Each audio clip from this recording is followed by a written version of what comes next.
I saw. Hey guys, this is Bruce, and welcome to Convocourses podcast. Happy New Year. I want to talk about something very that happened in my life, and I don't know why I'm having double voices. Kill this. Boom. Okay, killed. All right, so that's what we're going to talk about today. Is something a life changing book that I read in 2023, and I just want to share it with you guys real quick. Whether you're doing building up your career, building up your business, trying to strengthen your family, whatever the case may be, I have something I want to share with you that I think will be life changing for you. Because it was for me. I'm a huge reader. I read a lot of books, mostly audiobooks, because what I'll do is if I'm driving a long way or if I'm doing even shit, sometimes I'm at work and I'll just listen to an audiobook if I'm doing some admin stuff in the background or something. And I just listen to a lot of books. And one book in particular, and I've talked about this in the beginning of the year, how there was a set of books actually that I recommended that you read. It's come down to one book for this year that I think will help you in the next year.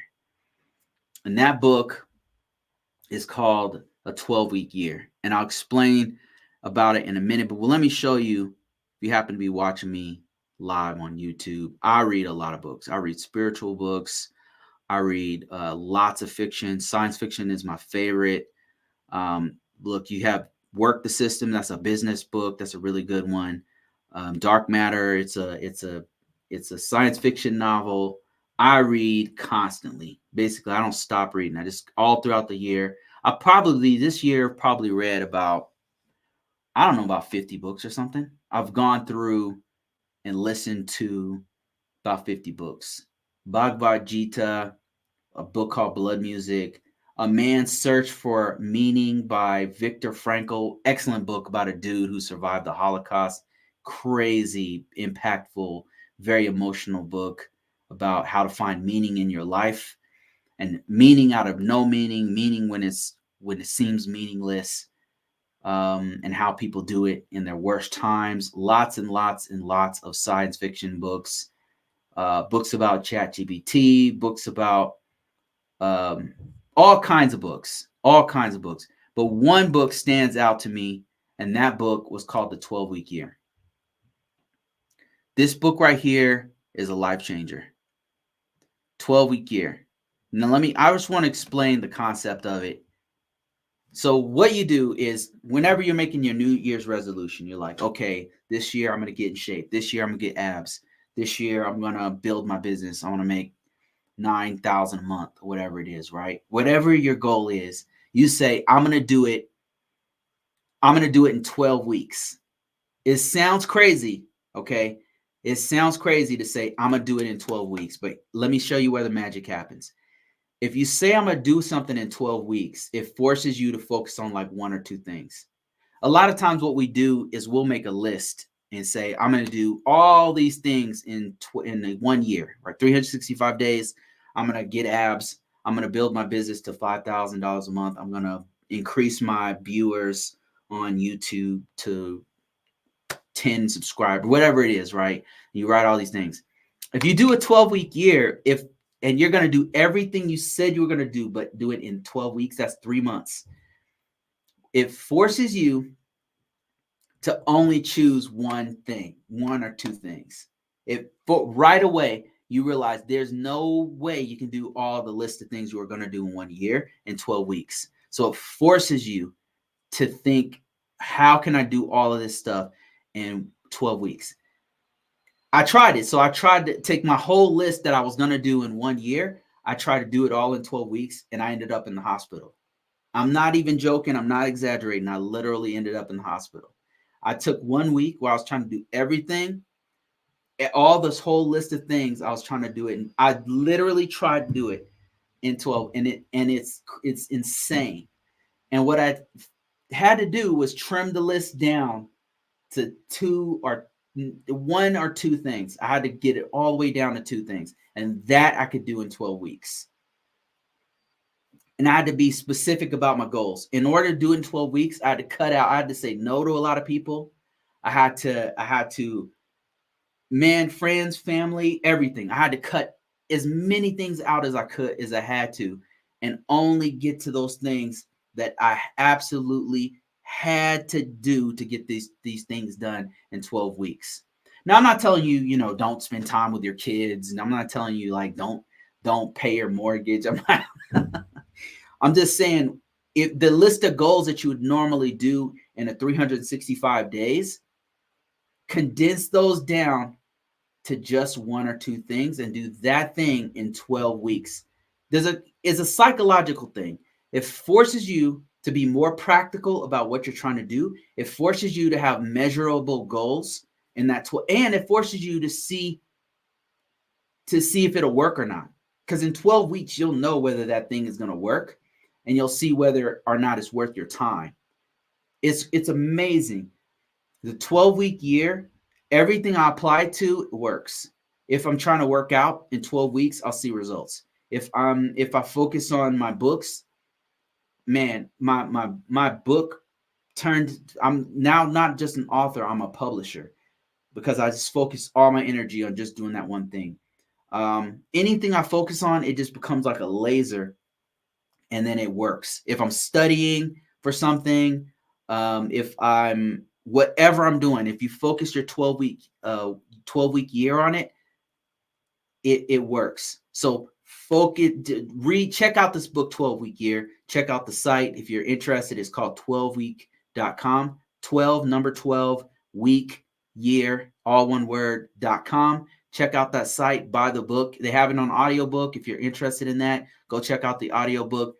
That was the top book that I read for all of 2023. It beat out all, and I read some awesome books. There was one by oh man, there's a Navy SEAL. This dude Goggins, David Goggins. I read a book from him last year, this year rather.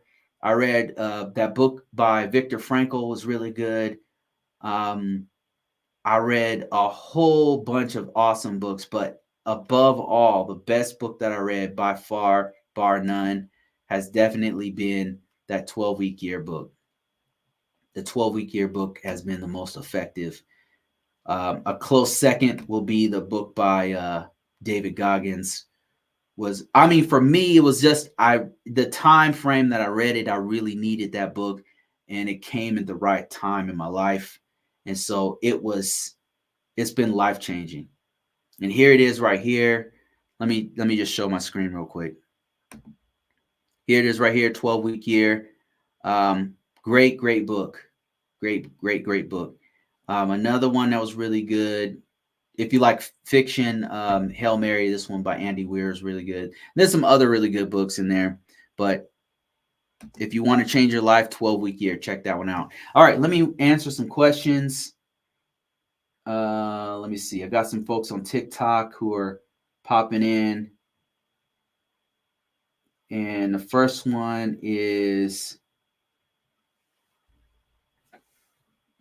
let me see. First one. Oh, by the way, I got a free book coming out real soon. I'm working on the cover of it. So if you're interested in that, sign up for my newsletter. Go to convocourses.net, convocourses.com, and you'll just sign up for the free newsletters. Just give me your email. And then when I do send out jobs, when I send out new books or whatever, you'll be the first one to do it. I'm trying to do it by the end of this year, like before the new year starts, so I can get it out there. It's about an introduction to cybersecurity and privacy. That's what the book is. If you're interested in GRC work, governance, risk, and compliance, it's a really good introduction to what you need to get into governance, risk, and compliance, because all of the compliance stuff that we do is based off of laws. And so that's why we wrote the book. First comment, let me see. I'm going to add the book right now to my reading list. Man, 12-week year is an excellent book. It's by Brian P. Morgan and Michael Lennington. Great book. Amazing concept. If you are into getting things done If you are somebody who's like me, who's in the middle of several different projects, who really wants to get this thing, whatever it is in life, you want to get it done, you're an action taker, this book will change your life. But be warned, it's no joke. It definitely will have an impact on your life. You'll have to rearrange some stuff. You might not be able to do everything you want to do, but I promise you, whatever you focus your energy on will get done. will get done. It did so many things for me. It pointed out areas of my life that were inefficient. It pointed out things that were not going to work immediately. Like if I focused all my energy on one thing and it didn't work, I would know within a couple weeks that this thing doesn't work. I have to move on to something, throw this in the garbage, bring something else in that does work.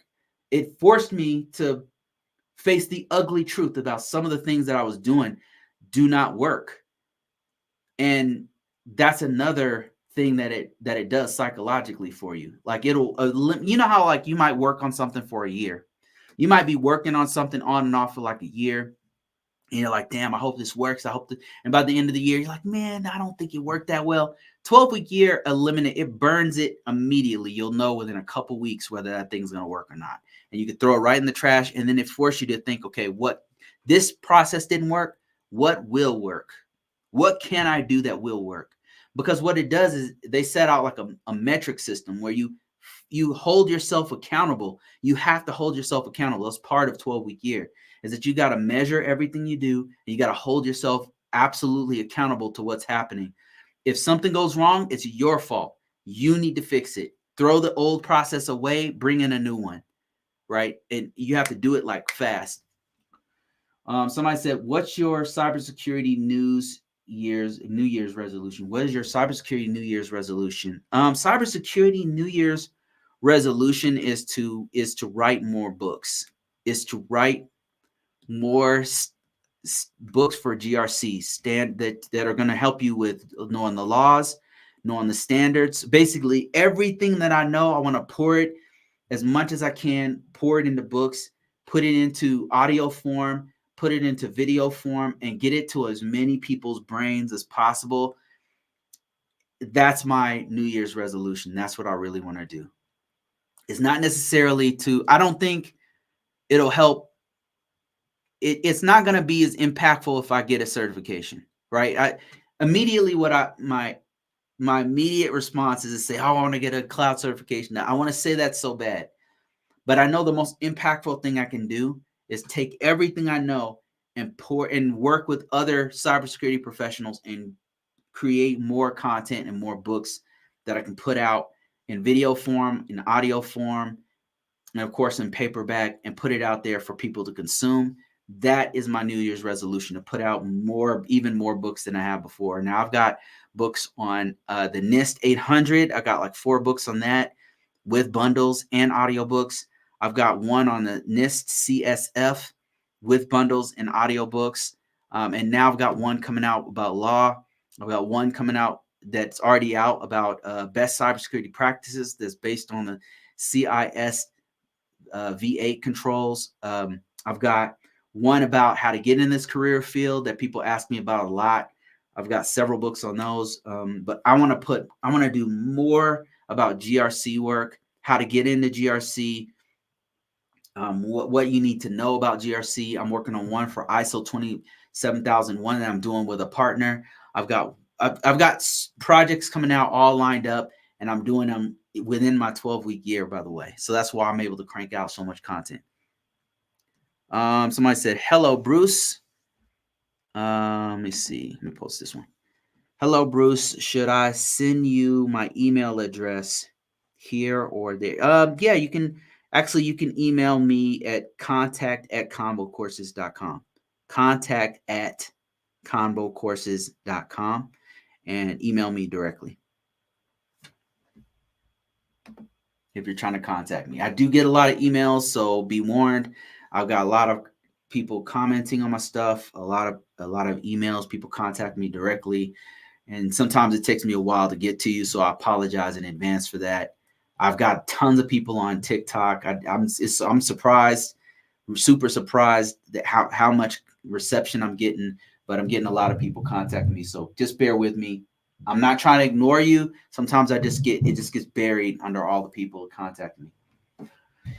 Somebody asked me, which cert should we prioritize after Security Plus to get into risk management framework for the government sector? Hands down, the best certification is going to be the CISSP. The CISSP is the best certification that you can get. It's the gold standard. Everybody knows what it is. You will have so many other jobs and opportunities open if you get the CISSP. That said, CISSP is, unless it's not for people with less than 5 years of experience in cybersecurity. It's very difficult certification. It's not cheap. So if you're not there yet, then I would say you could do there's one called the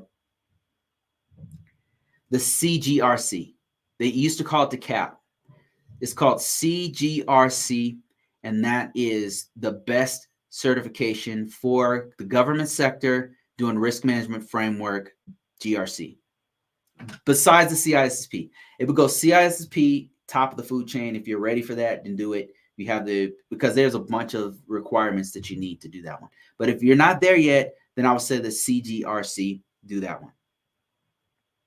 So that would be my advice. I have that certification I had it when it was still called the CAP, and it's recognized by the government. It just tells the government sector that you know your stuff with NIST risk management framework, and the whole certification is actually just risk management framework. That's all. It's NIST RMF 800. Like you'll need to know the NIST 837. You need to skim over the NIST 853 so you know what it is and know how they prioritize controls and how you select controls and what controls are selected, things like that. And then you'll need to know the FIPS 100, FIPS 199, and FIPS 200. FIPS 199, FIPS 200, NIST 837, NIST 53, and then NIST 837, 830, NIST 830. Those are the certification. Those are the documents that you'll need to read in order to help you to pass the CGRC certification. Hope that helps. I'm a developer. So what are the domains that you'd advise me to master in my cybersecurity journey? As a developer. If I was a developer, let's say I knew C++ or Java, something like that. What I would do in cybersecurity would be to take the Security Plus to get an idea of what we're talking about with the security domains. But you asked specifically what domains you need to learn.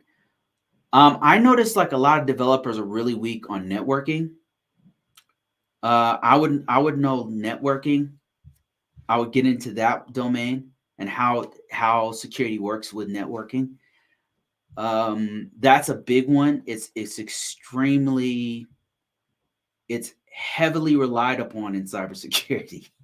So whenever I meet a developer and they don't know that, I'm absolutely shocked. I'm blown away and I'm shocked. I'm surprised. I'm like, how do you not know this? So I would focus on that domain. What's another domain that I know developers are weak on?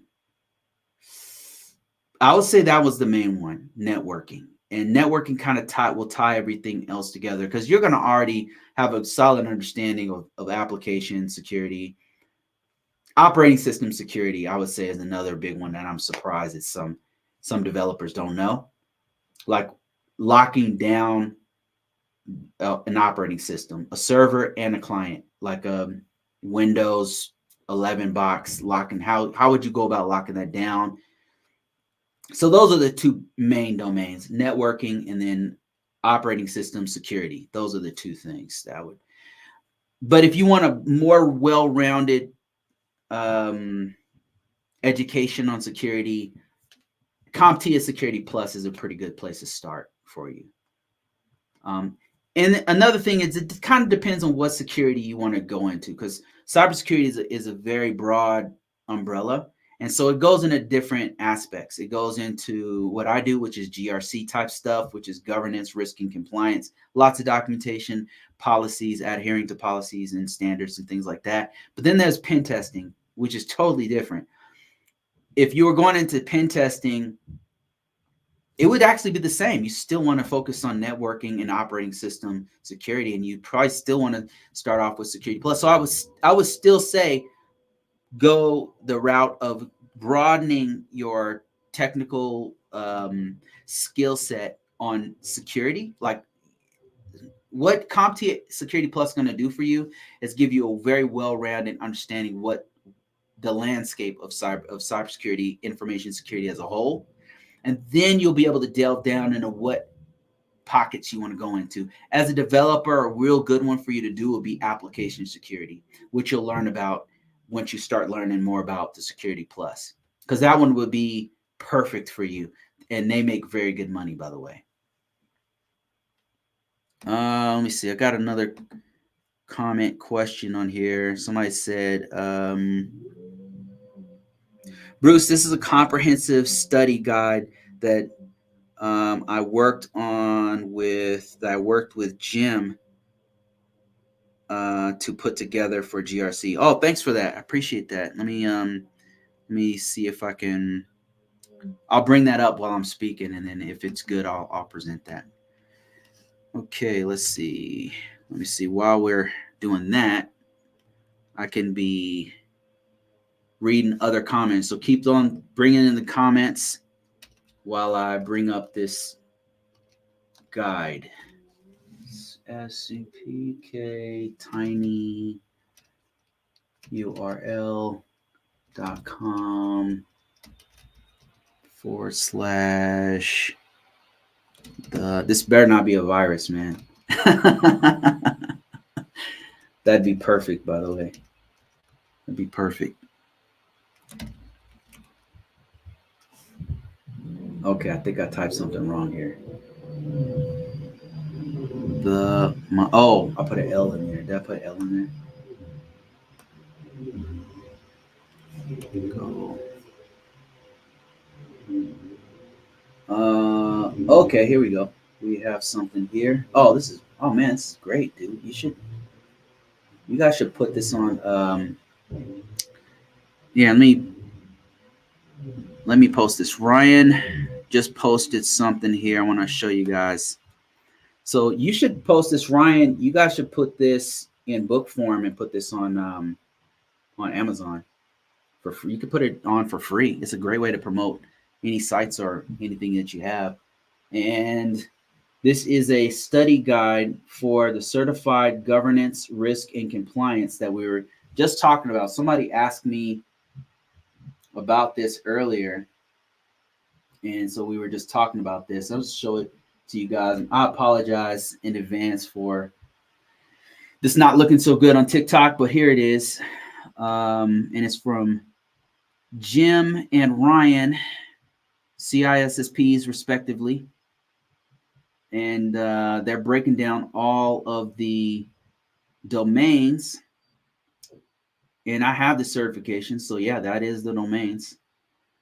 Starts off with information security, risk management, and then goes all the way down to continuous monitoring. It goes through all the steps of risk management framework for NIST 837. And I think they're still on version 1, which is revision 1. Yeah, they're still on revision 1 with this. Oh, no. Okay, they actually put in prepare. Correct me if I'm wrong, Ryan, but does the test still just include revision 1, or did they update it to revision 2? I don't know. I've taken it a long, long time ago. So it breaks down the length of time for the exam. Yeah, it's about 125 words. It's multiple choice. Oh, okay. He says test updates to revision 2. Oh, okay, awesome. So yeah, there you go. This is one of the most important features right here that they have. This part right here, the 16%. See how it's weighted?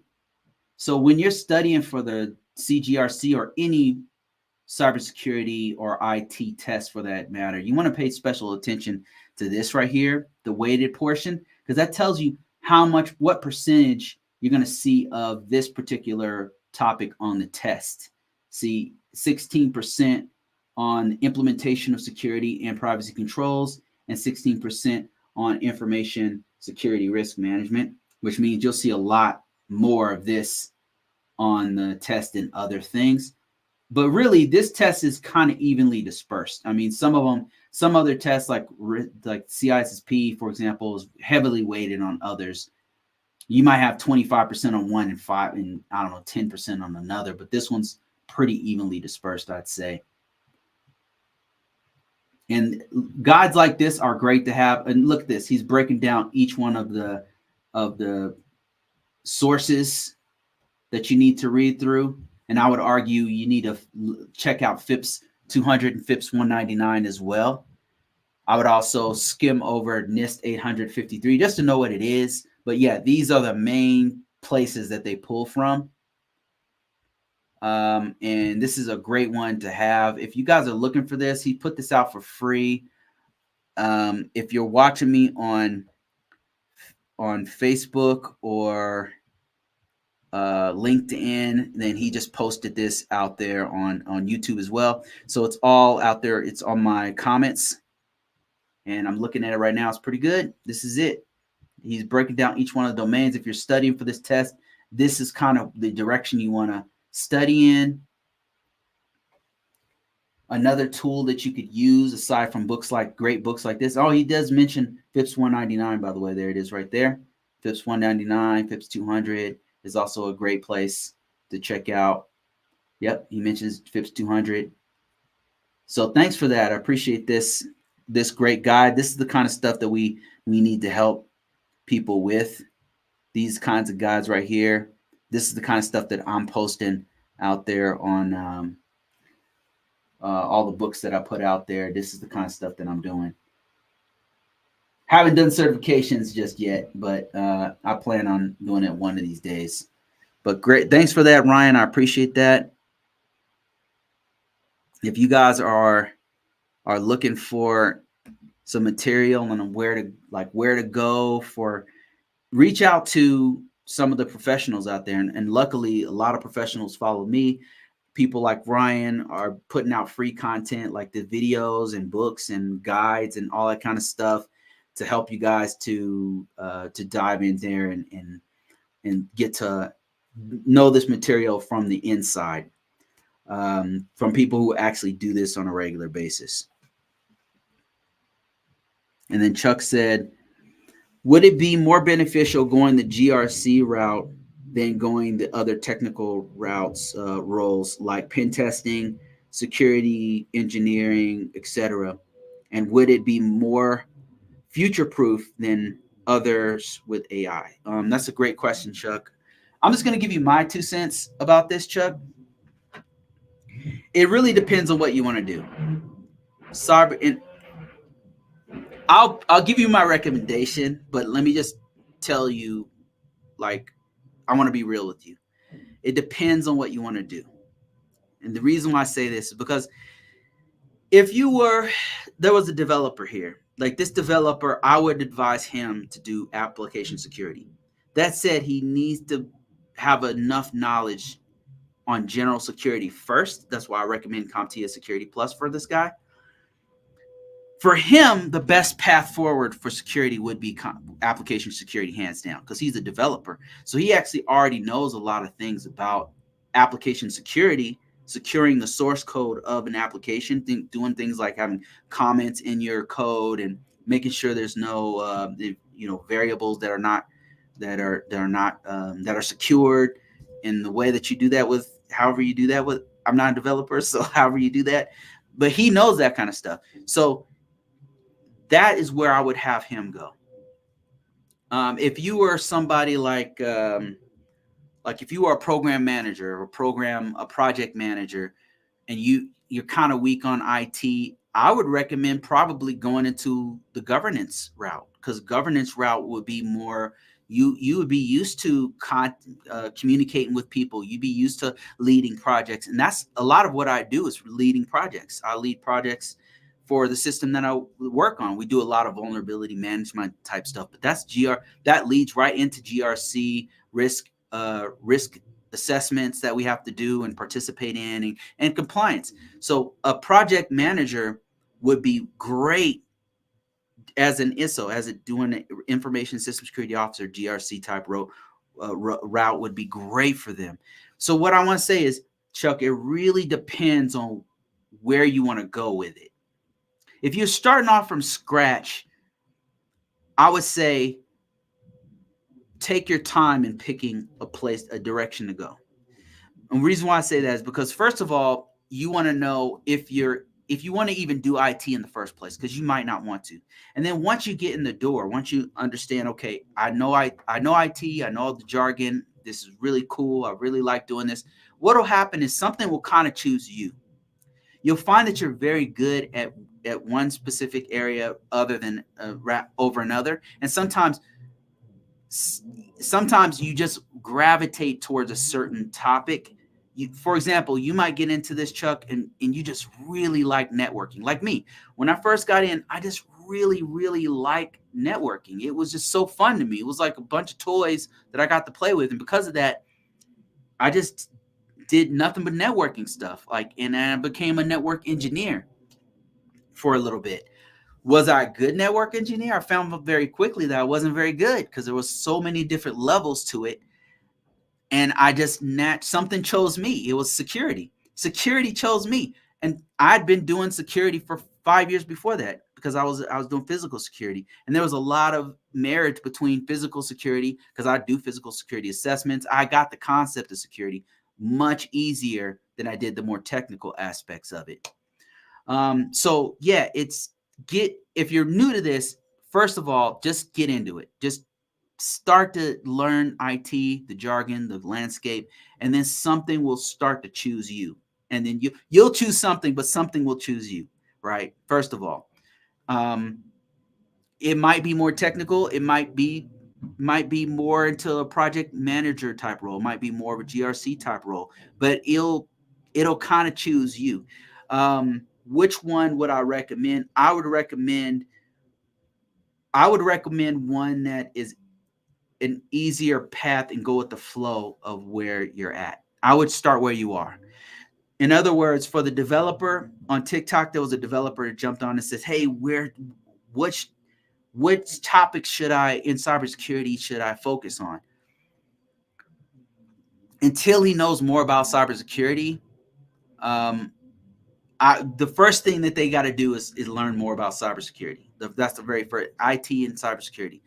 And the place I recommended him do is network security, because network security is going to tie a lot of things together that a lot of developers don't know. That said, application security is a natural direction for him, because he already has 2-3 years of experience as a developer, 4 or 5 years as a developer. That's going to help him to get into cybersecurity. So that path right there is going to be way easier than starting from scratch and doing something like GRC work, because GRC might be native. It might be completely like another language for him. So I would say start where you are is one of the most important things. Which one would I recommend between roles like pen testing, security engineering, etc.? I would say start where you are. It depends on the person. It really depends. I'm not trying to cop out by saying that. That's the truth. If you are somebody who's laying wire, if you are working for Comcast or somewhere and you're laying wire for them, networking will become easy for you, because you'll already know what coax cable is. You'll know the difference between Cat 6 and Cat 5. You'll know what attenuation is. You'll know what fiber is. You know how those things work. You'll have been doing that for a couple of years. So network engineering will come very easy for you.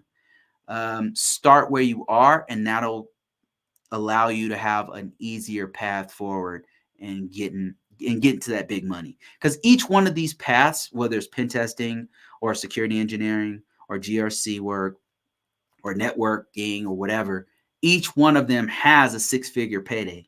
You just got to get to it. And so what I'm telling you to do, start where you are, so you can kind of get on that and go in the current, go with the flow of the current of wherever you have already been doing, and get there faster. Because otherwise, you might think pen testing's cool, but you've been laying wire for the last 3 years. You still have to know the basics before you can even get to pen testing. So at that point, learn the basics. You could play around with pen testing, but if you were to start where you are as somebody laying wires, setting up people's routers and stuff, network engineering is just a natural win for you. It's just a natural win for you. So I would go that direction. So I hope that answers your question. Let me answer this next one. It says, I want to write a networking and cybersecurity guide, but I'm not an expert on all the subject matters. Should I be concerned? I want to write a book on network. Well, you could probably do one for at your level, like write. What I do, Anthony, is I write for people, lay people like myself. I'm not an academic guy, right? When I first started writing and start putting books out, I was thinking to myself, man, I don't have a master's degree. I don't speak like a lot of these mathematician type brilliant dudes. There's a couple guys on YouTube who are PhDs and shit. You know, I'm not a PhD. I'm not an academic guy. I'm a basic dude, you know what I mean? Like, so I just started writing to people who think like me. I started writing to an audience of people who I started writing the books I wish people would have wrote for me. And so that's what I would suggest to you. Like, you're a beginner, you actually have an advantage. You can literally write a book for absolute beginners, like a networking and cybersecurity guide of based on stuff that you know, and build off your knowledge, and write for absolute beginners that speak like you, and an audience who has the same profile as yourself, who you wish somebody would have wrote that book for you. Be your own audience and write to that audience, and is what you could do. It's just, you know, you don't have to be an expert to write a book. Another thing that you could do is call upon experts in that field. That's what I do. Like, if I don't know something, I'll call upon an expert who does know that stuff, and I'll help them write the book. That's another thing you can do. So you have options, you know, there's really no excuse. Like, you can, if you want to do it, you can. So there are options for you. Let me see. Thanks, Nate, for that. $5. I appreciate you. Here's to health, wealth, and all around success. Happy New Year. Thank you so much, Nate. I appreciate you, man. And I'm going to put that $5 to get used, because I'm going to get some coffee with it. All right. I got some other questions on TikTok. Somebody said, okay, I already answered that one. Somebody said, not an easy field to get into. Cybersecurity is not an easy field to get into. I would agree with that, because it's a specialization, right? It's like if you wanted to work in a bank and you wanted to be a loan officer. To be a loan officer, you probably have to be a teller first. Like, you already have to know a little bit about the banking experience and what goes into all the jargon. That's kind of like cybersecurity and information security. You already have to come in. You have to be an insider. You have to know the information technology aspect first, and then you specialize in cybersecurity. So it's not easy. It's not like one of those. It's a second tier kind of thing. It's a second tier type of thing. If you get what I'm saying, it's not specialized. You know what I mean? So, so that's what you have to do is first know IT, and then specialize in cybersecurity. So in that way, yeah, I have to agree with you. It's not easy because of that. Somebody said, I appreciate everything you do, Bruce. Thank you so much, sir. Thank you so much. Thanks for your acknowledgement. Thank you for watching. I appreciate you.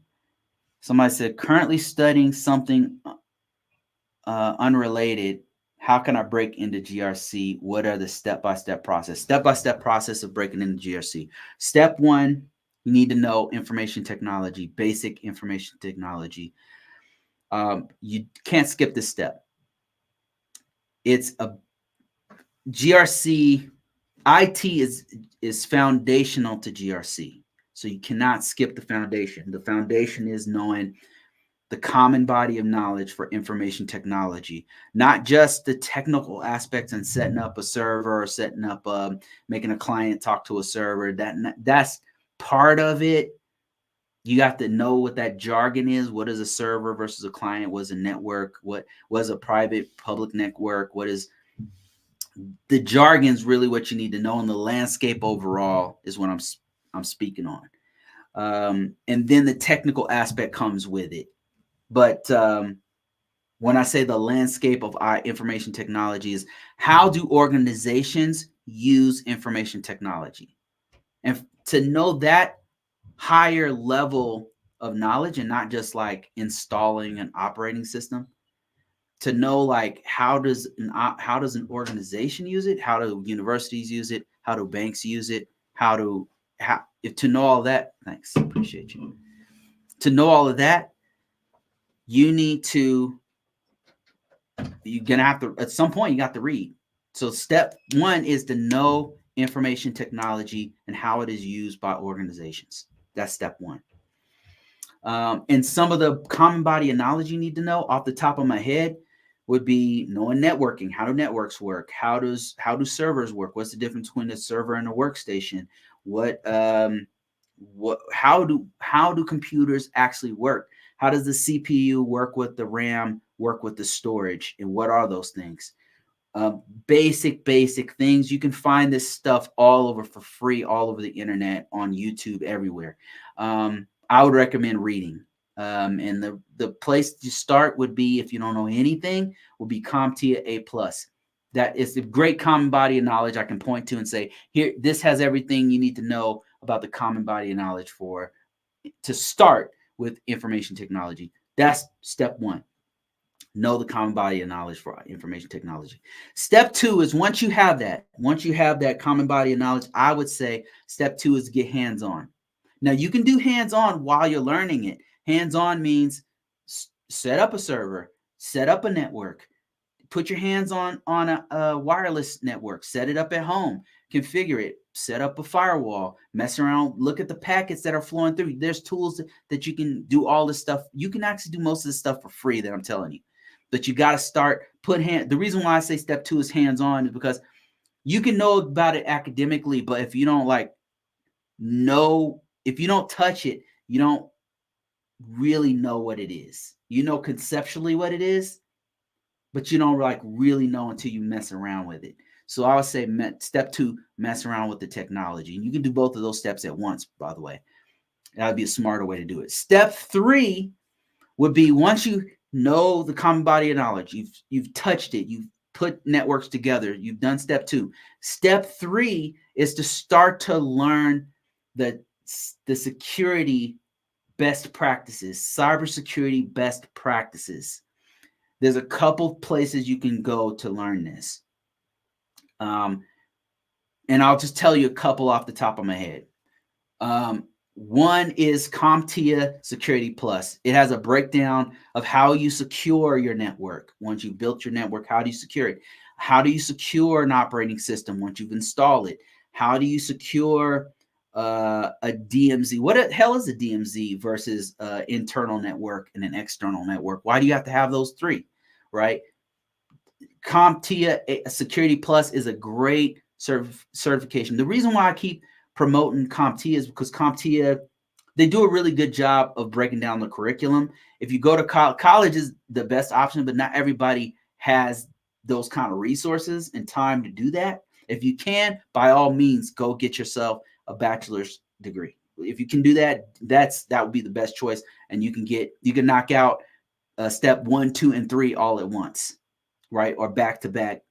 That's the best place to knock out those 3 steps. So now that you have step 3 done, you've got the best practices for security, best security practices in place, and you've started to apply them.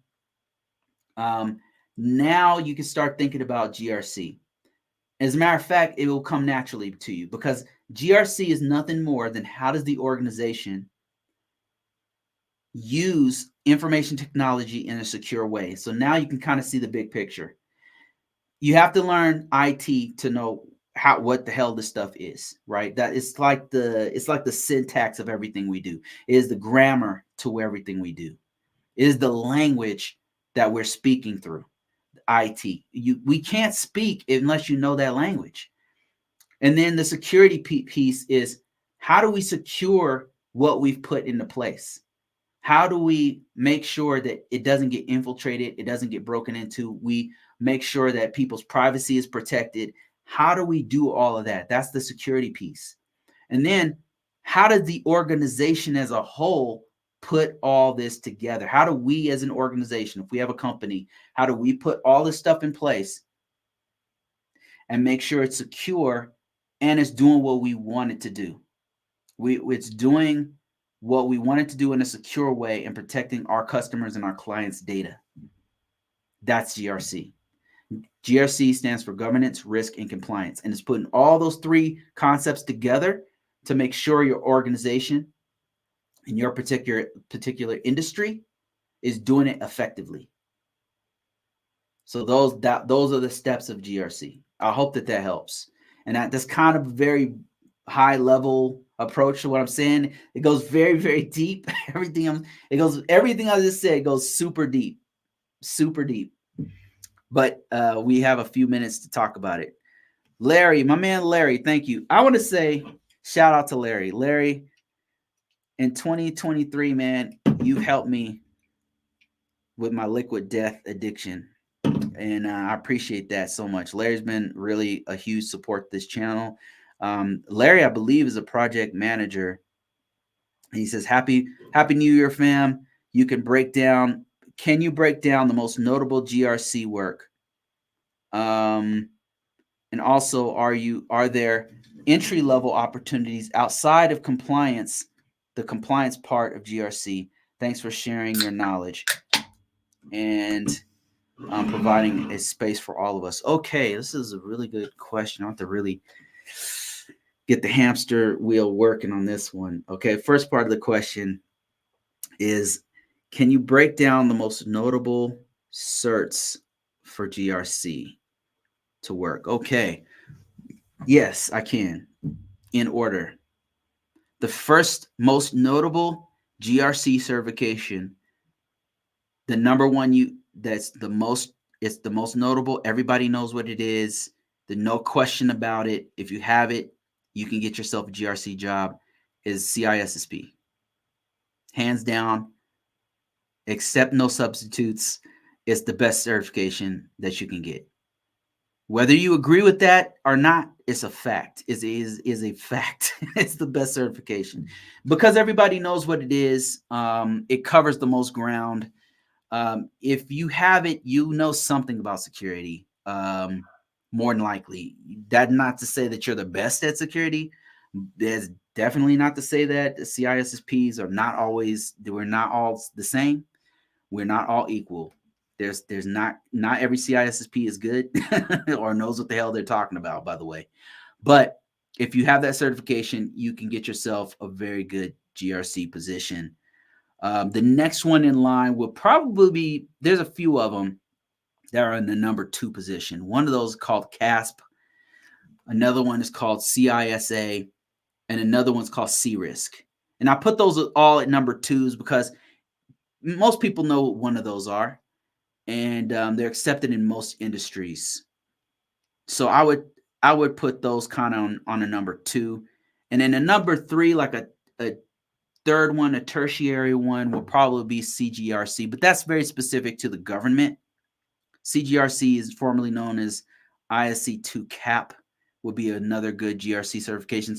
There's many other GRC certifications, but they're not marketable. When I say marketable, it means nobody knows what the hell they are. Like there's a few of them that I'll look up every now and then. Nobody, like I just heard of it, just looking it up. And the industry, that means the industry as a whole doesn't know what it is. One that I didn't mention that's really good is Security Plus. I mentioned Security Plus a lot because Security Plus covers quite a bit of ground. And I would put that, I'll put that on the number 2 scale too. The number 1 one is CISSP though. It's just general enough to where you can work almost anything doing CISSP in cybersecurity. Let me see if I can find. There's this really good site that I use quite a bit, and this right here, Larry, is going to be a good source for you. I'm sure you've seen this before, but this is called, if you guys are watching or listening to me, just go to Google and type in Security Certification Roadmap. It's this site from Paul Jeremy, and it shows the progression of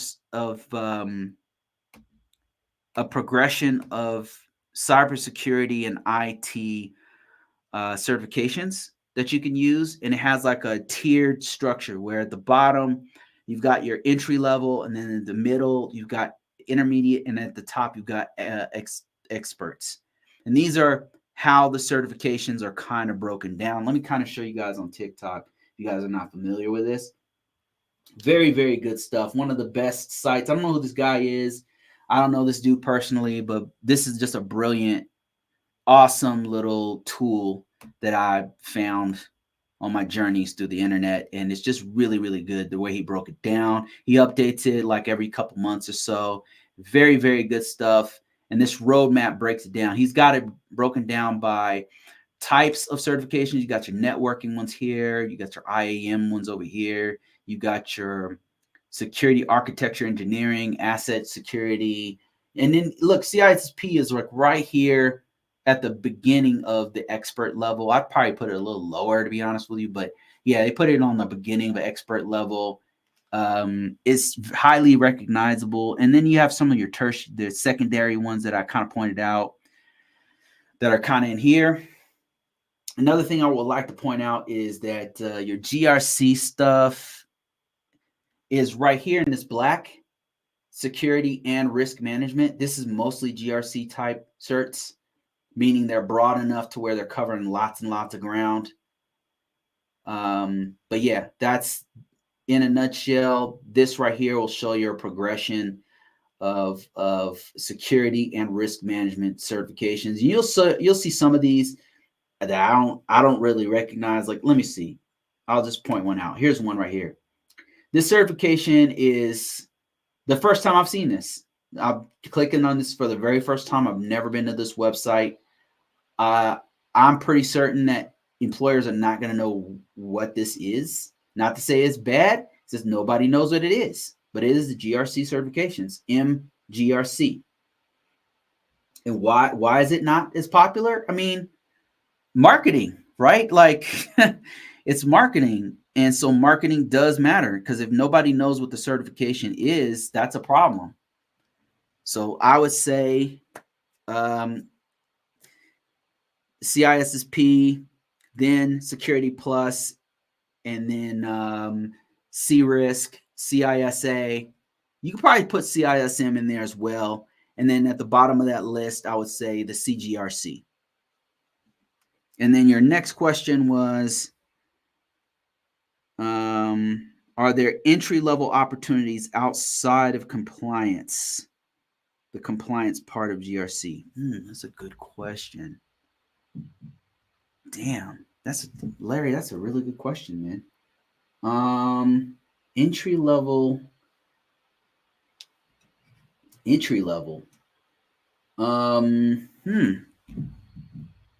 So let me break this question down. So entry-level opportunities outside of compliance in GRC. So GRC, let's break this down. GRC stands for governance, risk, and compliance, right? And the compliance piece, I've said that there are entry-level positions out there for it, because organizations are looking for, if you happen to be a help desk person and you happen to have worked with HIPAA, you've worked with, I don't know, PCI DSS, you've worked with ISO 27001, you've worked with, pick a framework, they will hire you. They will, you put your resume out there, and you put on your resume that you have this knowledge of HIPAA or PCI DSS or NIST 800 risk management framework or whatever. You can get hired in an entry level compliance officer position. You could. The other two Not so much. And so that's why Larry's question is really, really good. Because if governance is a management type role usually, so they don't want entry level people in management positions. Usually, if you're a manager, you will have had to have some sort of management type experience, whether you were a supervisor or you were I don't know, like you had to have managed something. And then you've got to articulate that on your resume. And then the other piece is the R, which is risk management and risk compliance. And that's for risk, like you really got to know your shit for risk, man. Like you really, if whether you're doing scanning or assessments or whatever, they're kind of expecting you to know your shit with risk. So I would say no, Larry. I would say I can't think of any compliance. The only one that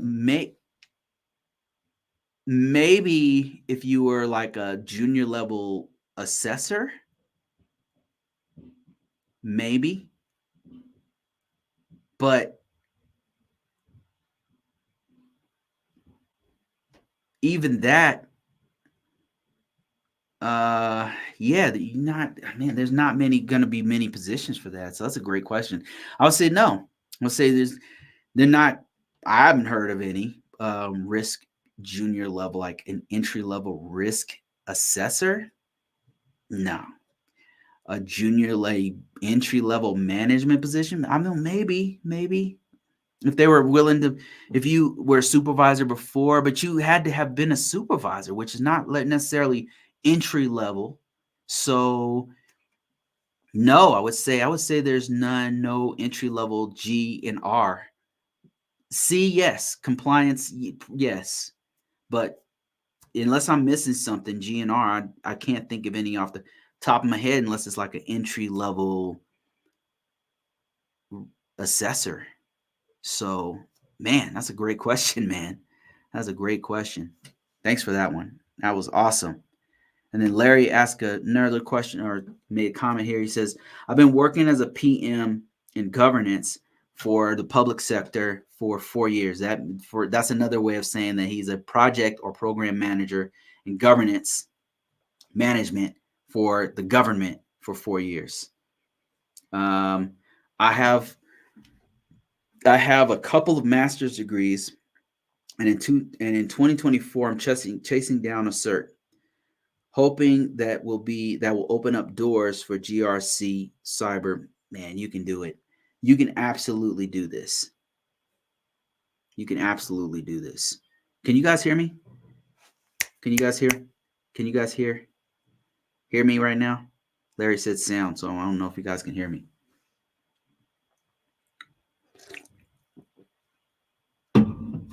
All right, let me answer some more questions on TikTok.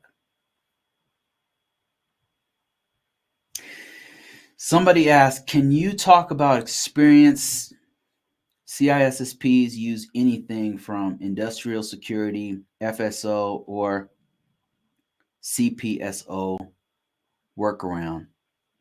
I can hear you. Okay, awesome. Thank you, Ryan. Appreciate that. Okay. Next question is, can you talk about experience CISSP uses anything from industrial security, FSO, or CPSO work? Does that count? Does it count for experience? Let's break it down. Okay. Let's break this down. Security experience for a CISSP. So the CISSP, the reason why people put so many things down is because CISSP covers so much ground. Like it covers a lot of ground. It covers a little bit of GRC stuff. It covers stuff in the R, the C, and the G. It covers a little bit of technical stuff while remaining gender neutral, vendor neutral. A Freudian slip there. It's it's just very broad. You know, it's somebody described it to me as being a mile wide and an inch thick. It just covers so much ground.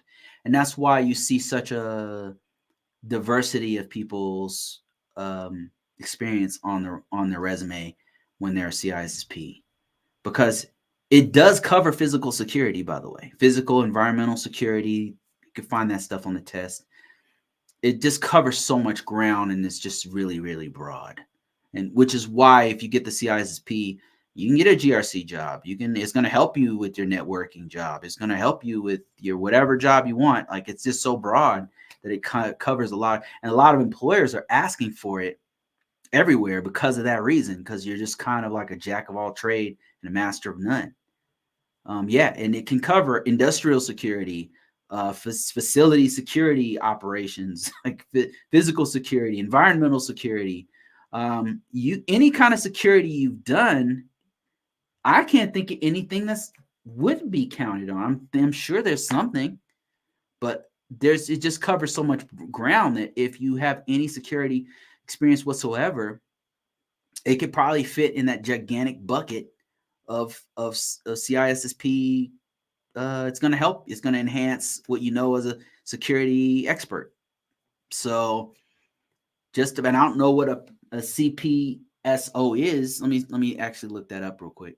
I don't know what that is, but let's just see. CPSO security. Okay, that is a contractor program security officer. Contractor program security officer manages, directs, and develops security programs and procedures for programs that can contractually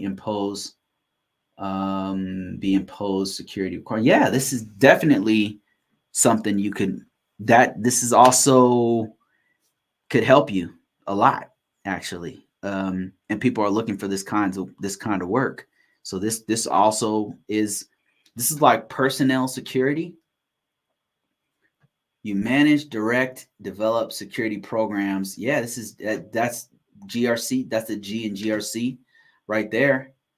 That's sometimes they'll pull me into those meetings to figure out if they're doing a project, they're doing a new contract. They'll say, okay, what's the wording like? Can we get this wording right on this part of the contract? And they'll have me wordsmith some stuff for that part, or are these requirements fitting with what the client wants or whatever? You know, so that also will fit. That also will fit for you. All right, let me see. Got some more stuff here, guys. How many? Okay, we've been doing this for about an hour. Let me see. I'm a web developer, precisely. My focus is on JS, JavaScript, Node, Python, PHP, and security, and C++. Yeah, this guy will be great for doing application security. Great for application security, and they pay very, very well with application security. It's very specialized. There's many jobs. You got to look for them, and they don't have a lot of people with the skill set to do hardcore programming, as well as knowing the security part of an organization. So application security would be right up your alley. Ivy says, what are the common paths that people take to get into GRC? Common path, I could tell you my path. I started off as a vet. I was in the military, and I understand not everybody has that skill, or not everybody's been in the military. There's very few of us who have. But start off in the military, and in the military they kind of throw you everywhere. So I did help desk for some time. I did networking for some time. I did I don't know. They put me into GRC when I was in the military. I also did, I don't even know what it's called anymore. We decommissioned systems. Like when they were done with a computer, we would take it, tear it apart, and then we would destroy the hard drive, degauss it or something, and then we would get rid of safely get rid of the equipment. So I did that too in the military. So I kind of did everything when I was in there. And then when I got out, I just want to do purely networking and like Unix administration. And I just want to be completely technical. So I went from being a vet, doing mostly help desk and networking stuff, getting out of the military, and then I was a contractor as like a system admin for some time. And then from there, I went into GRC because I'd done a little bit in the military. I was very familiar with GRC from the military. So my background is government. A more common path that I'm noticing with my peers is to be like a system admin. I notice a lot of them are coming from the system admin world. Not all. There's some help desk guys in there, and normally they come from system admin, though, I've noticed. Like a lot of my peers used to be system admin, and then they transitioned into GRC work because they were doing a lot of security with system admin work. So that seems to be like the normal path that people, and the thing about system administrators is most of those guys used to at some point were help desk guys. So it's normally help desk. Then they specialize in something like system administration. That's like you're managing a server. You're protecting a server. You're putting patches on it. You might be setting up accounts, managing accounts or something like that, and you get kind of deep into that thing. And then GRC. That seems to be the most common path that I've noticed. So if that's you, then you're on the right track. Some other paths I've seen has been another path is one of my coworkers. He came from the SCA realm. He was a what do you call it, a validator. Like they would be the guys that are coming in and assessing the system, and then he became a GRC guy. Which technically he was already a GRC. He was the R in GRC, and then he would start doing ISO type work.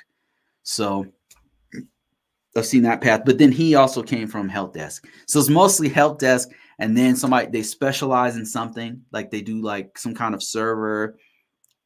They level up and they're going deep in one thing, like server work or something like that, and then GRC. That it seems to be where people, like the last place people go before they do something even bigger. Like either they retire from it or they do a director or something else, like a upper level manager or something like that, or they get out. Seems to be like the last stage. Hope that answered your question. Somebody said, I just started cyber. I need to know where to apply.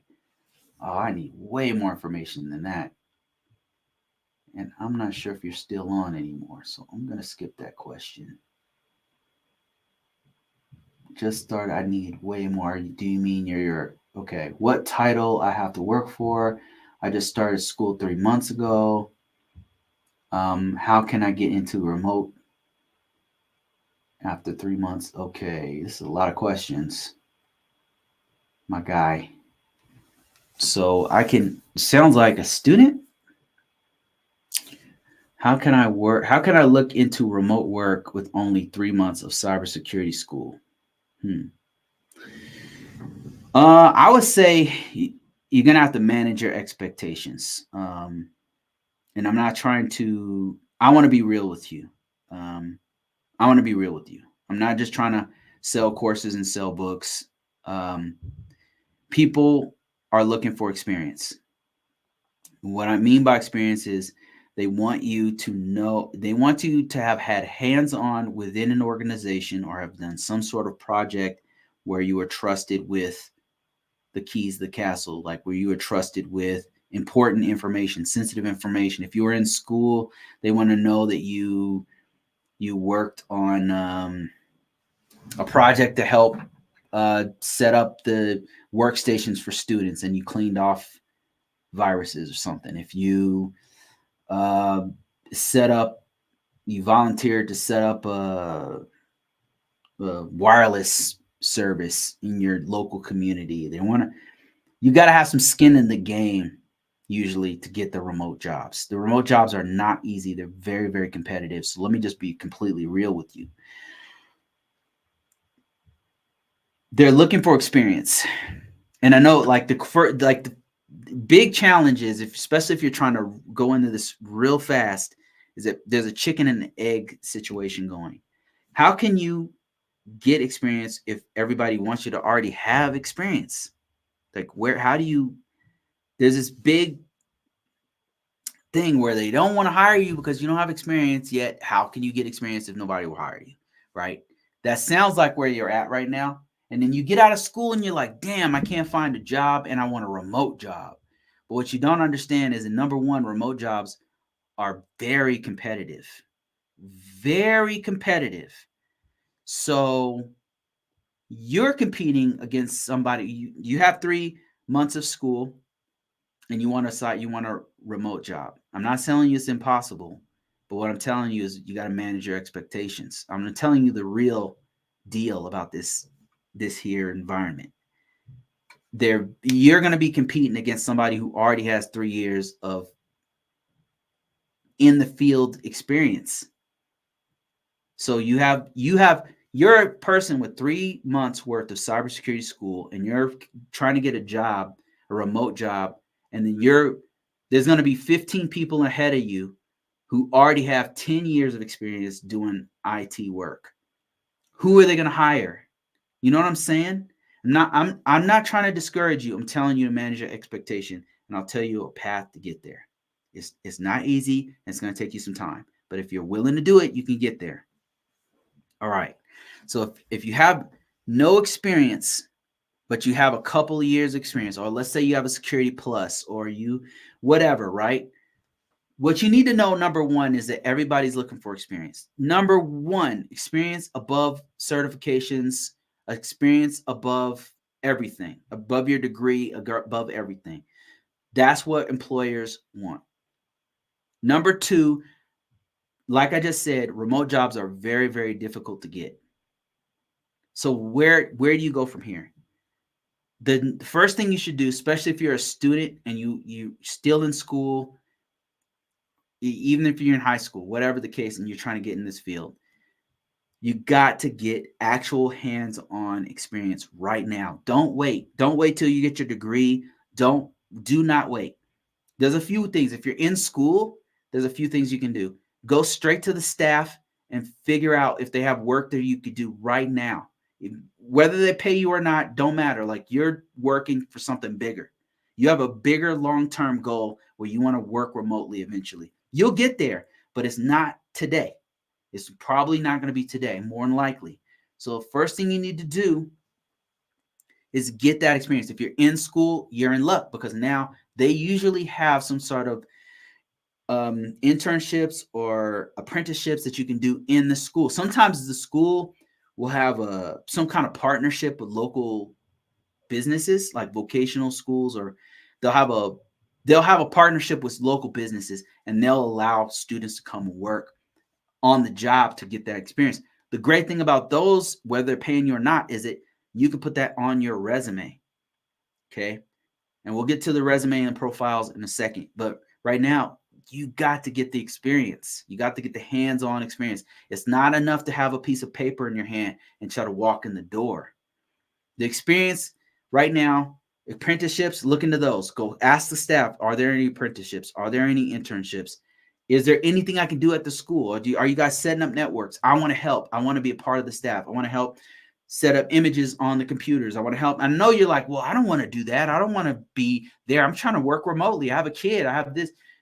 I get that. But to get where you're trying to get to, you got to put experience on your resume. So you'll get there. You got to take one step at a time. Get experience first. Once you get experience in school, and if you're not in school, you're not in an accredited college, it's going to be more difficult, but that doesn't mean you can't do it. You can still do it.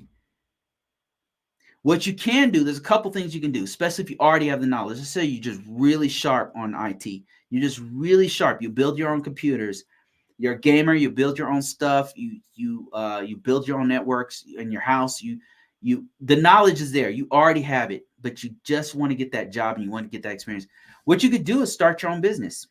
You could do freelance work for your local community and then help your local community. It's going to take a lot of work on your part, getting out there and figuring out if you can help your local community to set up a wireless network, or if you happen to go to church or something, help them set their stuff up. The veterans always need help. Like you can help local veterans and ask them, hey, you guys have computers, you guys need any help with anything, you guys need stuff like that, you can help. If there's people who need a rig set up, you can go to Facebook and ask people, hey, do you guys want me to help you set up a rig? I'm available right now. Here's my business. I'm a freelancer. There's things you can do, right? You can go to Upwork and do it.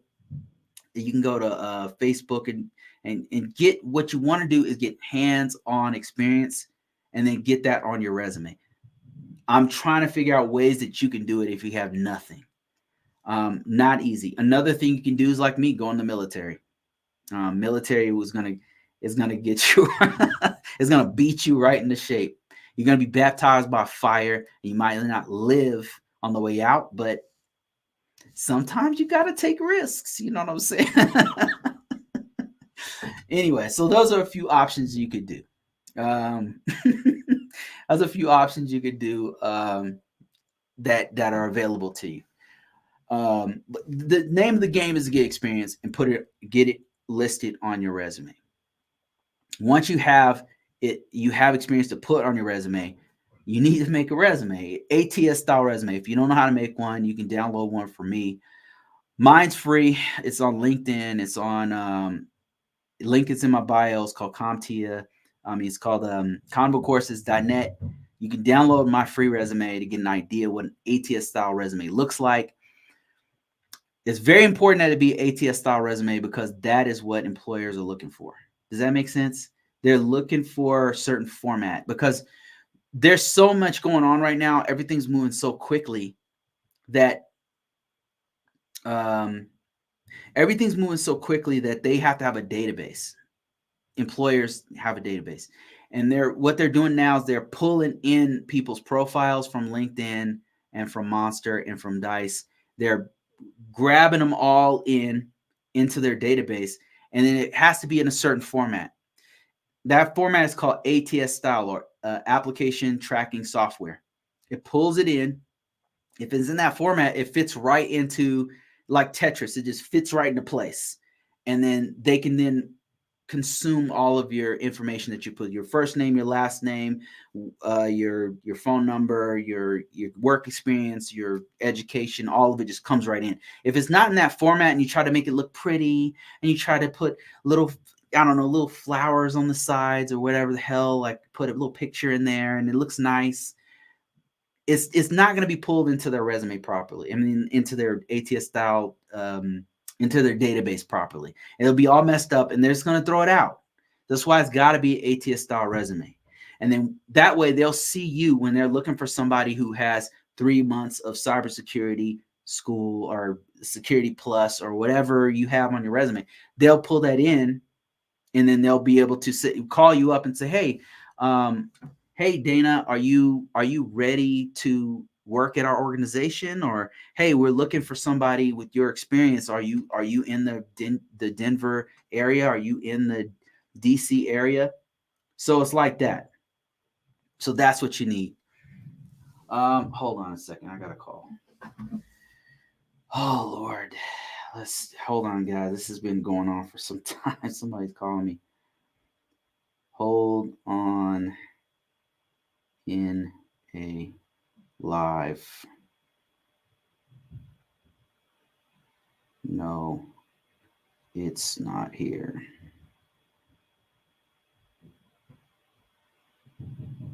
Not in 296.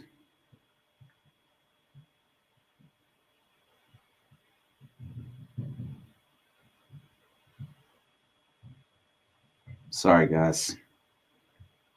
It's an important call. I can't put. Okay, there we go. Okay. Sorry about that. Apologize. I hope that helps. I know that it's a kind of a one-on-one thing. I would really like to help people individually with that one. And I know there's not an easy solution for getting into this field. Um, I wish there was a magical, easy way to do it, but uh, it's a specialized field. So it does take some work on your part. And that's what makes it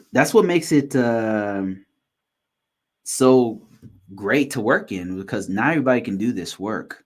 There's so many things before you can get into this field that you got to do. It's not for everybody. Okay, let me see. Ryan says, Bruce, something that I might throw out there for people looking to make connections in the industry is to join a professional organization and participate in those organizations. Listening to you, I've already made a few connections with people like Larry. Same can be said of joining organizations like the ISSA. Yeah, that's a great idea, man. I didn't even think of that. Or a local chapter, ISC2. I'm a member of the ISSA COS. Do we know each other, man? Because I used to work with those guys. I used to teach for them. We might have met before, man. Seriously, it's crazy. Do you know that crazy hacker guy? You might be that crazy hacker guy. uh, anyway, that's a great point. Ryan brings up an incredible point that I didn't bring up. So if you are looking for connections to get into cybersecurity, into information technology, there's a great group of people that are probably in your local area. And it's called ISSA. So if you happen to be a new person looking to get in, man, Ryan, this is great, man. Thanks for bringing that up. I just didn't even think about that. If you are a student, if you are a somebody trying to get into this field, man, even if you have no experience, you don't know anything about it, go to Google and type in ISSA. They have a chapter for the ISSA in most major cities, in most all states. I'm gonna put myself out there and say it's in every single state. It might be a little bit limited, but if you go to their meetings, which they have at least like once a month, what they'll do is these local chapters will join up with local organizations, local businesses, and the businesses will promote something sometimes, but also sometimes they'll be recruiting, and then they'll also let you know about local job fairs. And sometimes they're looking for recruits. They're looking for people to do internships and apprenticeships and things like that. So yeah, it's called ISSA, and just type that in, and they'll have a local chapter.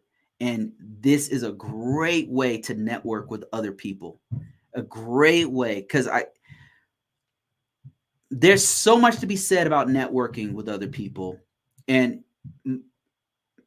most of the time, the way that you're going to get positions, the most exposure you're going to get to other positions is going to be networking with other people. If you put yourself out there online, if you do what I'm telling you to do, you can get even more exposure, as far as like putting your resume everywhere and everything, making sure your resume is good. But man, there's something to be said about meeting face to face, and you just can't beat it. In the end, you just can't beat it. So ISSA, the great thing about cybersecurity in this community is that there's not many of us, and so we kind of stick together. We don't typically burn bridges.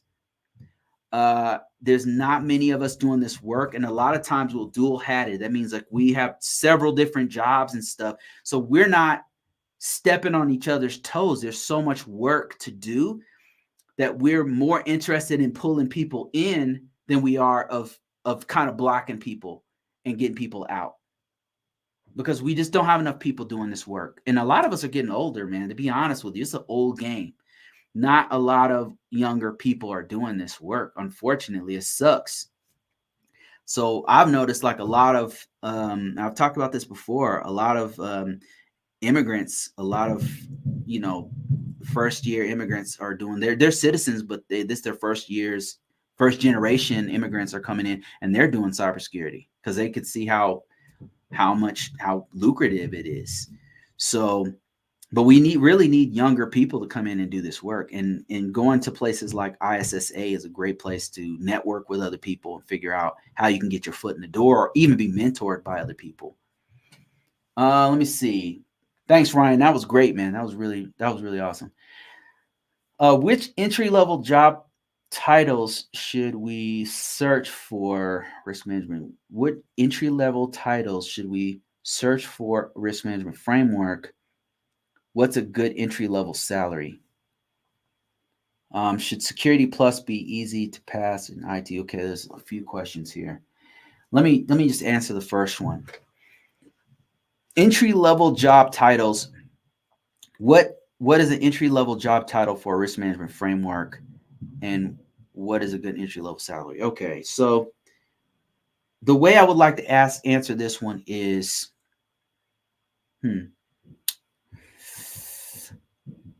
pull back from risk management framework. What you really mean is compliance, because there's going to be more entry-level jobs for compliance in general than risk management framework. Risk management framework is a term used specifically for federal GRC work, and that kind of, there's a gigantic filter for that position. So you got to be, there's so many things that come into play when you're talking about risk management framework as a job, as a position, and doing entry level. So it's better to like broaden the lens and say compliance entry level positions. So let me see if I can show you what we're talking about when we're talking about entry level positions. So I'm going to go to Indeed.com.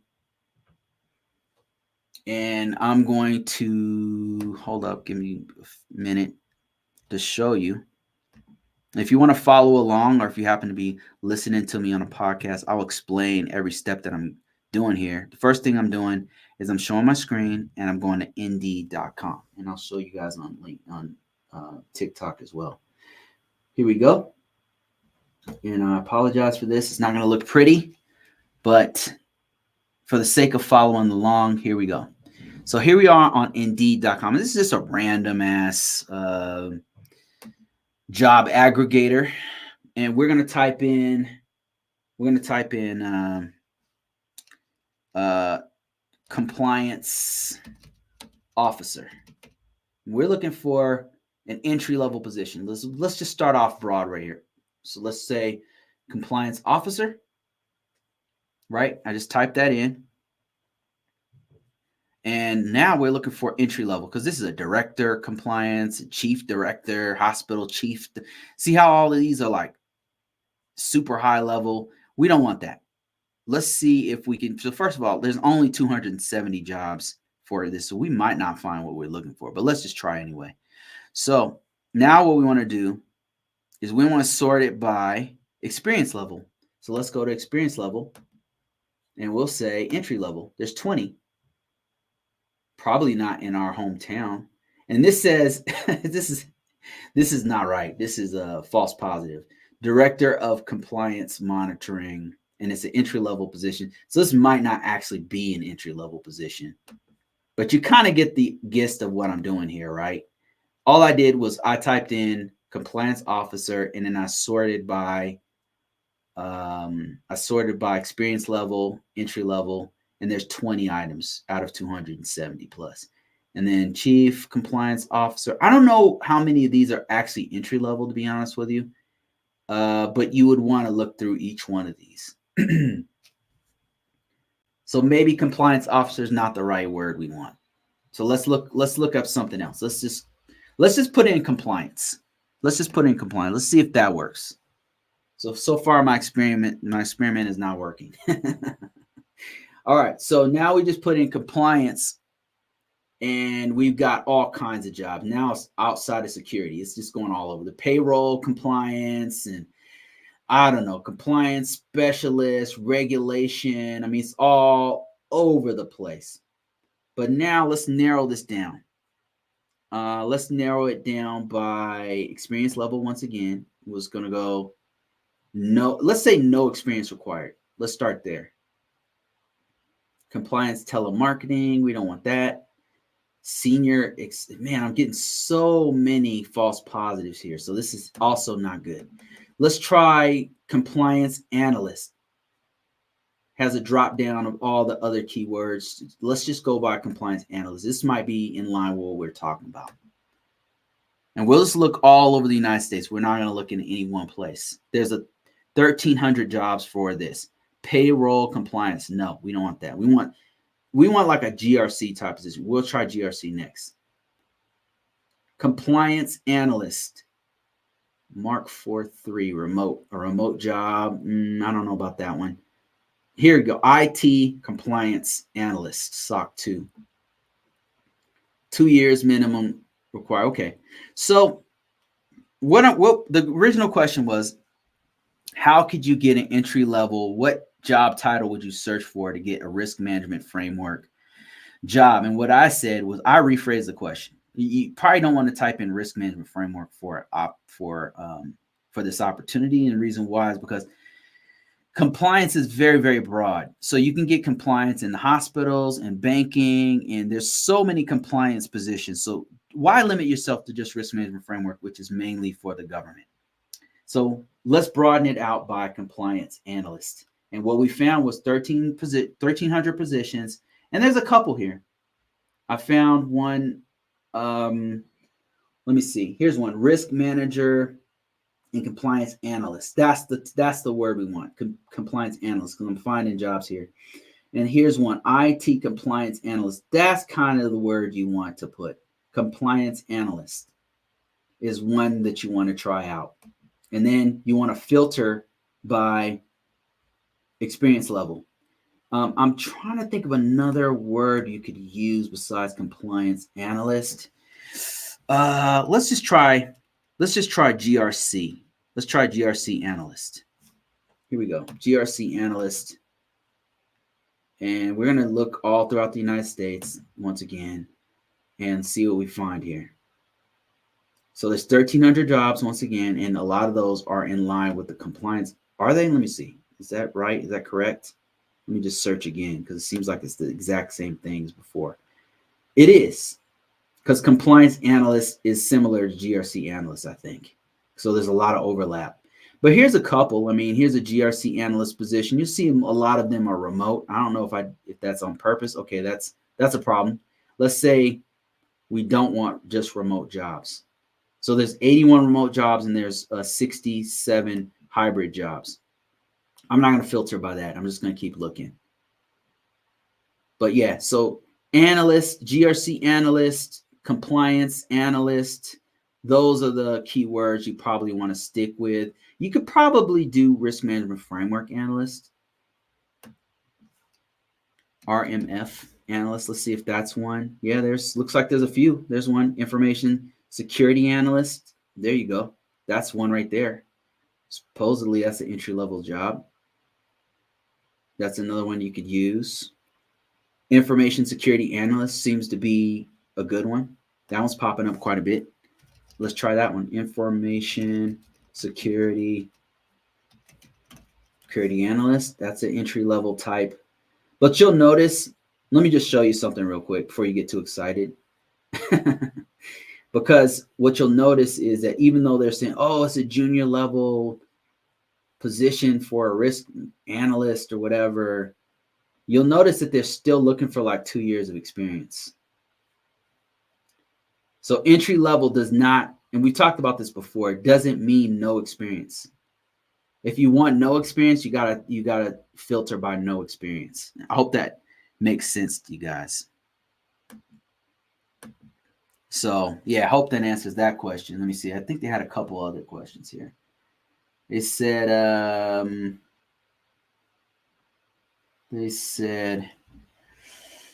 should the Security Plus be easy to pass for IT professionals? I wouldn't say it was necessarily easy. It depends on your exposure, your security exposure. Like if you've done a lot with cybersecurity, if you've done a lot of, like, for example, setting up audit logs, reviewing audit logs, if you've done a lot of working with policies and procedures, and you've implemented a lot of security features on systems, to do this kind of work, you had to think through the process of doing security. You've been in a situation where you put too much security on a system and it broke it. If you've done that kind of thing, then more than likely Security Plus will be you'll recognize a lot of the concepts. But if you don't have exposure to security, it's going to be a little difficult. It's going to be alien to you. You're going to think like, you're going to have a lot of questions, So it depends on how much exposure you had to security. Is it hard? I would not say it was hard, but it won't necessarily be easy if you've had no exposure to security and had situation. If you've hit that wall with security where you wanted to secure something and you put too many security features and you broke the fuck out of it, then you know some security. Because then you have to balance security with functionality. Does that make sense? And if you've been in that situation before, then you've had to argue with IT guys about security. If you've been in those meetings where you're arguing with cybersecurity guys, or you're the person arguing the security, then you kind of have some idea of you've been to that wall, right? And anybody who's done security before, you guys know what I'm talking about. So Security Plus won't be hard for you, but there'll be some questions that throw you off a bit, maybe. Let me see. I think we already covered your other question. You said, are there a lot of remote risk management framework jobs open today, and is it competitive? Yes, there's a lot open, but it's also very competitive. If you were seeing my screen, I was going through different information security analyst positions and risk management framework positions and GRC analyst positions. And a lot of those, probably 40% of them, were remote. But they are very competitive. Like if you go there, already 50 or 60 people have already applied for those jobs. You are competing against all 60 of those people.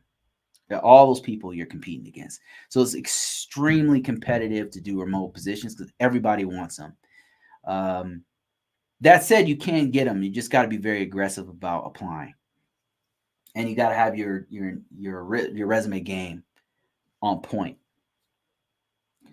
999 says, I have 1 year of experience as a third-party risk analyst, and I now have been doing IT support. How can I go back to GRC? Man, you could put it on your resume. Just put it on your resume. I think a lot of problems when people ask, like, man, can I get into cybersecurity or something?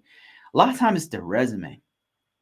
The resume is not explaining how much risk analyst, risk assessment work they've been doing. You got to put the tools that you used when you did risk analyst work, the tools that you use to do cybersecurity, the tools that you use to do GRC work. You might be thinking to yourself, man, nobody gives a damn about Jira. Nobody gives a damn about Tenable. I use this so often. Who cares about EMAS? Who cares about CSAM? Nobody cares. They do care. They're looking for you right now. You got to put the tools of the trade on as well as, of course, you got to put the skills. If you've ever worked with PCI DSS, if you've ever worked with GRC standards of any kind, if you have any kind of knowledge about the laws, you need to put those on. If you know what FISMA is, if you know what HIPAA is, I'm not talking about just know what it is in general. I mean, like you worked with it. You had to talk to the hospital staff about how to implement HIPAA, or you went through HIPAA training for half a day or something. Put that on your resume. A lot of times people just not putting this stuff on their resume, and the employers, people who are looking for you, don't know that you know risk analyst work. So just put it on your resume. That's how you get back in it. Put it on your resume, and then put your resume, ATS style resume, on dice.com, on monster.com, on careerbuilder.com, on LinkedIn, on Indeed, on Simply Hired, on Jets, CareerJet, on all platforms. After you tighten up your ATS style resume and put the GRC and cybersecurity stuff that you've done, put it on your resume. That's what you need to do. And if you join your local ISSA chapter, you can also put that on your resume. So join your local ISSA chapter as well. AI will replace information security very soon, and pen testing is worthless. I don't know how long this guy's been in IT, but he needs to work with ChatGPT a little bit more, because it's not replacing. It's not in a place where it can replace anybody just yet. It's not in a place. Well, it can't replace cybersecurity and IT just yet, and the reason why is because information assurance.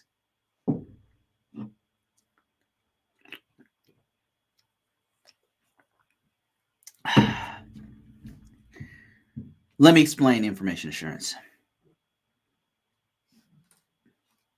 I'll give you an example, a real world example.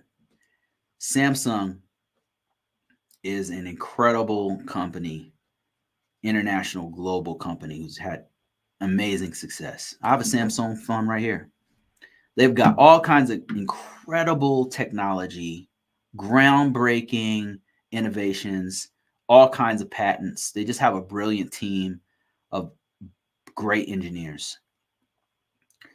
So whenever new technology comes, they jump on it, just like any great company does. And they jumped on ChatGPT. When it came out, their engineers were like, hey, can we use ChatGPT? That'd be kind of cool. They were working on some secret project or whatever. And it took a while, but the engineers managed to convince the management to use it. And they were allowed to use ChatGPT. And so that's what they did. The engineers and the scientists jumped on ChatGPT and start using AI to work on some top secret sensitive stuff. Now, the thing is, the stuff that they're working on is so groundbreaking that if their competitors, Apple, for example, was to get a hold of it, they might use that to their advantage. If they happen to get, they're to a point where their patents and their secrets and their sensitive information is so groundbreaking that if Apple or HP or any of their other competitors that they have, hell, they're in 4 or 5 different places, right? They're not just on phones. They're on TVs. They have refrigerators. They have all kinds of stuff they're working on. Probably 5G, everything. They're working on everything. World class. They're all over the world. It's an international company. And they have things that if their competition got wind of it, their competition could take that and run with it, because they have people just as brilliant and they're working on stuff that's just as brilliant. So anyway, Samsung started using ChatGPT and they put some secret sauce on ChatGPT. Well, the problem with that is that anything you put on ChatGPT is going to be known by somebody. Right now, it's on OpenAI servers. So anything you put on there is going to hang out and going to stay there in OpenAI's servers. And I don't know if you knew this, but not too long ago, maybe 4 months ago, they had a breach. Not a breach in the sense of a hack. They had a leak. What happened was, if you've ever been on ChatGPT, you can see, how you could see, I don't know if you've worked on it, but what happens is when you work on it, it'll pop up on the sidebar. You can see all the prompts that you've typed before. Like if you could type, what is the biggest country in the world? What country has the most people? It'll be on the side. All your old prompts will be listed over there, and it saves it for you to go back to for efficiency. Well, at one point, what happened with OpenAI's ChatGPT is that I could see other people's prompts, like anything they typed in, I could see it. And some people they knew this because some Chinese ones were popping up I remember seeing it. As a matter of fact, I saw some Chinese characters pop up on mine. I'm like, what's this? I don't speak in Mandarin, so what's going on here? I was seeing other people's chat, and they could probably see mine. And so keep in mind, Samsung was putting their stuff out there, so their stuff was probably popping up on other people's. So they probably put sensitive information on there. So information assurance means, what confidence do I have as a decision maker and as a CEO or a director that the technology that we're in, services that we're using, is secure, that it has confidentiality, integrity, and availability. Meaning confidentiality means, is it secret? Is it encrypted properly? Blah, blah, blah. Integrity means, if we send the data from point A to point B, was somebody able to tamper with it and mess with it and send it on its way, or was it from point A to point B kept in the same configuration that we put it in originally? And then availability is, if we put it on a website, is it available to everybody, or is somebody going to do a denial of service attack on it? We need some level of confidence, some level of assurance that it's secure. And we don't have that yet with AI. We just don't have it. Eventually we will. Yeah, yes, one day when we get to a point where AI, is more secure, like maybe, I don't know, the government takes AI and they put it in its own silo where other people, is not publicly available. That would work. Like, or maybe Samsung does the same thing. They put it in a silo where it's not publicly available information. They have their own instance of ChatGPT or AI, some AI machine that's internal to them, internally based. Then they could use it internally, and then they know that it's not going to get leaked to the public or to their competitors or something. So we don't have assurance yet with AI. We're getting there. It's going to be there, probably within the next couple of years. But even then, it's still a tool that we're using. It's a tool that we're using. AI will not replace you. A person using AI will replace you. And that's not a quote from me. That's a quote from, I believe that came from the dude who created, and I can't remember his name. He's a Sri Lankan guy who created, oh my God, what AI did he create? Shit. Midjourney. The dude who created Midjourney. I believe he's one of the guys who first said that. Brilliant, brilliant, brilliant man. But that guy, I agree with him. Like, it's not going to be AI that replaces you. It's going to be a person using AI that replaces you. Whether they're using AI specifically to do one thing, or AGI. I think even AGI will not replace a person. I think some jobs will get replaced. Probably telemarketers will get replaced, because that shit's going really fast. But if anything's dealing with information assurance, I don't know about that, man. The more I know about it, the more I learn about it, the more I'm like, yeah, it's going to make people better, not necessarily. It needs direction, and it needs requirements, and we have to guide those requirements still. And there has to be a certain level of assurance that it won't make some shit up, because that's another problem that it has, is that it'll just make shit up. All right, guys, I think that's it. I think we are finito. Thanks for all your questions. I really appreciate you. Oh my God, you said all of that too fast. What did I say too fast? Appreciate everybody. I have to get off of this thing. I've been talking for about 2 hours. And thanks, Ryan, for your input. I really appreciate when experts like yourself jump on here and help to educate people. And Larry, man, thanks again. Thanks for the liquid death every week. Nate, wherever you are, thank you so much for your contribution. I appreciate you, Nate Dowd. And everybody else who follows and watches, appreciate you guys. Happy New Year. Remember that book that I talked about, 12-Week Year? Great book. I highly, highly recommend it for people who are trying to do better. who are very productive. 12-week year. Check it out. Great book. One of my favorites for the year of 2023. I'm going to try to do more videos through the holiday season. And also follow me on convocourses.net. If you haven't joined my newsletter, jump on it, because I give out jobs that are sent to me that I can't use, and I'm not going to use. And also I'm going to be sending out a free book here real soon. We just got to get the cover good.